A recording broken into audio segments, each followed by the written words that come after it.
Miss হবে না আপনার পছন্দের টিভি শো। দেখুন জি5 অ্যাপে একদম ফ্রি। আচ্ছা অনি, আমি তখন কিছু বললাম না, তুই যে ওনাদের সামনে দুম করে বলে দিলি যে কবিতা পাঠের আসর হবে, তা তোর চেনা কবি কে আছে?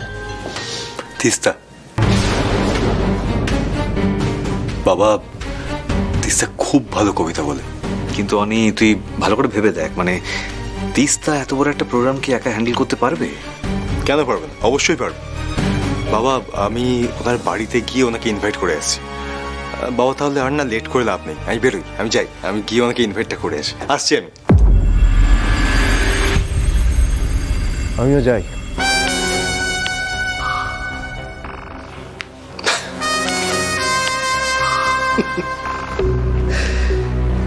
এই অনেকই পাগলামি শুরু করেছে বলো তো তৃষা। যা ইভেন্ট আসছে সব একাই অ্যারেঞ্জ করে ফেলছে।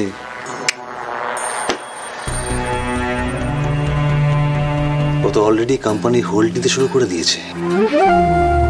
প্রথমে ছিল শ্যামলী রান্না, আর এখন তিস্তার কবিতা।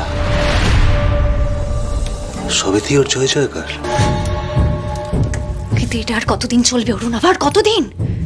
এটা তো আর হতে দেওয়া যাবে না। যেভাবেই হোক আমাদেরকে আটকাতে হবে, কিছু তো একটা কর। এই অরুণাভ, কালকের যে ইভেন্টটা হচ্ছে সেটাতে আমরা একটা দাদাভাইয়ের বিপদ ঘটাই, যাতে কিনা সবার সামনে অনিকেত মল্লিকের প্রেস্টিজটা ডাউন হয়ে যাক।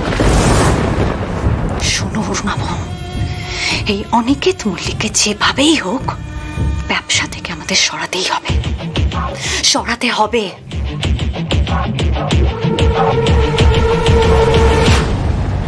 জানো ঠাম্মি, স্যার যখন শেষমেশ কথায় পারলেন না আমার সঙ্গে, তখন আমরা হাত ধরে টানতে টানতে নিয়ে চলে এলেন।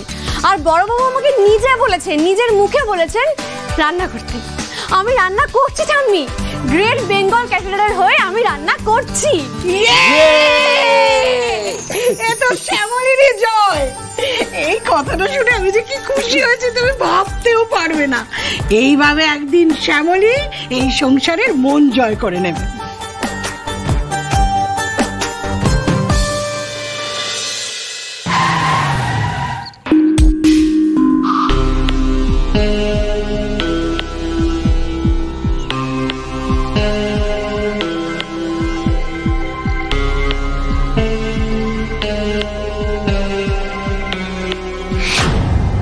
এই তো এই বাড়িটাই।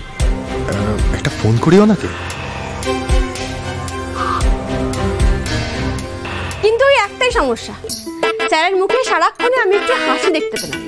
তিস্তাকে দেখলে তো সারাক্ষণ হে এরকম হয়ে থাকে, কিন্তু শ্যামলীকে দেখলে, শ্যামলী যত ভালো কাজই করুক না কেন, স্যারের মুখে কোনো হাসি নেই, ওই গোমরা মুখ হানি চাচা হয়ে দাঁড়িয়ে থাকে।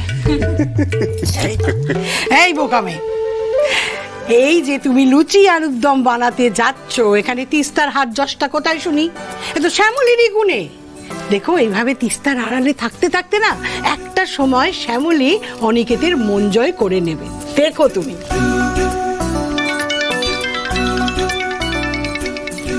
স্যারের ফোন এসেছে, এক মিনিট। হ্যালো। হ্যাঁ বলছি, একটু বাইরে আসবেন, আমি অপেক্ষা করছি। আসছি, বাইরে যাই। কোথায় যাচ্ছ তুমি? তুমি কোথায় যাচ্ছ? স্যার বললেন যে বাইরে অপেক্ষা করছে আমায় যেতে, তাই তো আমি যাচ্ছি। ওরে বোকা, দাদাভাই কোন ফোনে ফোন করেছে? এটা তো তিস্তার ফোন। তুই এখন শ্যামলী আর দাদাভাইয়ের কাছে। বাবা, এই অনিকেত বাইরে অপেক্ষা করছে মানে ও তো তিস্তার বাড়ির বাইরে অপেক্ষা করছে। হ্যাঁ, মানে মানে সেই ওই ভবানীপুরের ওই কুকুরওয়ালা বাড়িটা। হয়ে গেল। এই এক মিনিট প্রিয়া দিদি, আমি বলছি কি, তোমার কাছে আমার একটা ছবি হবে তো, অন্তত একটা ছবি হবে তো? সে একটা ছবি না তুমি বাঁধাতে দিয়ে দাও, আর আজই তুমি চন্দন কাঠ আর ফুলের মালা জোগাড় করে নিয়ে চলে এসো। হ্যাঁ, তারপর ওই বাঁধানো ছবিটা আমার ঘরে টাঙিয়ে ফুলের মালা দিয়ে যা করার আজই করে দাও। আমি তো আর বেশিক্ষণ বাঁচবো না, বেশিক্ষণ আয়ু নেই আমার গো। তোর শুধু একার ছবি না, আমাদের গ্রুপ ফটো লাগবে।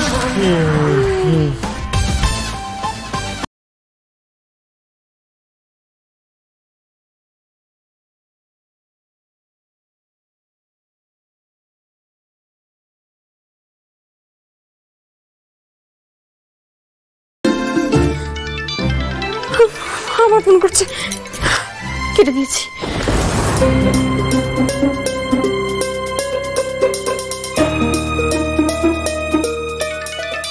আমি ফোন ধরে কি বলবো? দূর বাবা। এ তো আচ্ছা মুশকিল হলো, ভেতরে নক করব,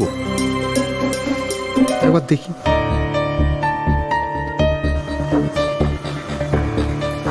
তুম করে বেল বাজাবো, কিন্তু আগের দিনই তো বুঝতে পেরেছি যে উনি আমার কথা বাড়িতে জানাননি। অবশ্য তিস্তার বন্ধুরা তো থাকতেই পারে। আচ্ছা, যদি তার আগে দাদাভাই দরজায় বেল দিয়ে দেয়? সর্বনাশ।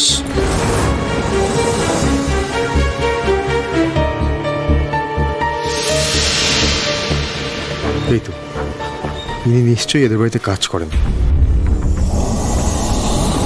না না না না, এভাবে বাড়ির বাইরে দাঁড় করিয়ে রাখাটা ঠিক হচ্ছে না। বাড়ির কেউ বাইরে বেরিয়ে আসতে পারে।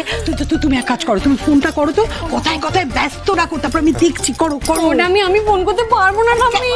যদি এতক্ষণে স্যার বেল বাজিয়ে দেয় তাহলে কি হচ্ছে? ওরে বাবারে, আমি ভাবতে পারছি না, আমি ফোন করতে পারবো না, সব শেষ। শ্যামলী, তুমি এত টেনশন করো না। দেখো, আমরা তোমাকে বলে দেবো, মানে আমি লিখে লিখে দেবো, তুমি সেটা দেখে দেখে বলবে, ঠিক আছে? তাড়াতাড়ি ফোন করো, তাড়াতাড়ি ফোন করো, আমি খাতা পেন আনি। ফোন করবো। বলছিলাম যে এই বাড়ি থেকে তিস্তা, ও সরি। হ্যালো, ফোনটা কেটে গেল। হ্যাঁ বলছি, আমি তো আপনার জন্য অনেকক্ষণ ধরে অপেক্ষা করছি বাইরে। আপনি কোথায়? আপনি আসছেন বললেন।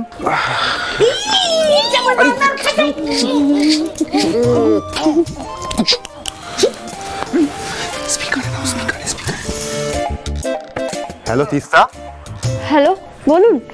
হ্যালো, আসলে আমি না বাড়িতে নেই। বাড়ি নেই?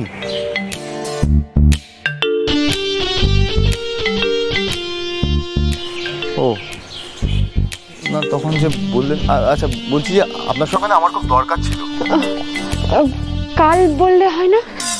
না, আসলে ব্যাপারটা খুবই আর্জেন্ট। আজকে একবার আপনার সঙ্গে দেখা না করতে পারলে খুব অসুবিধা হয়ে যাবে। আপনি কোথায় আছেন? আমি এখন বালিগঞ্জ। বালিগঞ্জ? বালিগঞ্জে কোথায়?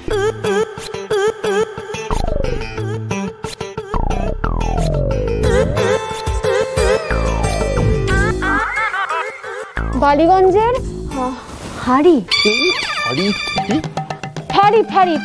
ফাঁড়িতে আছে। বালিগঞ্জ ফাঁড়ি? হ্যাঁ।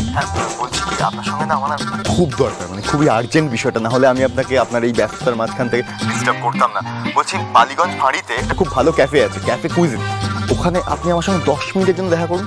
10 মিনিট, আমি প্রমিস করছি, 10 মিনিটের বেশি সময় আমি নেব না আপনার। প্লিজ, খুব আর্জেন্ট। আমি ওখানে পৌঁছাচ্ছি, আপনি আধ ঘন্টার মধ্যে প্লিজ আসুন। আচ্ছা, ঠিক আছে।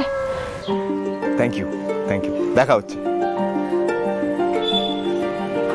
জি5 ডাউনলোড করুন আর সব এপিসোড দেখুন একদম ফ্রি।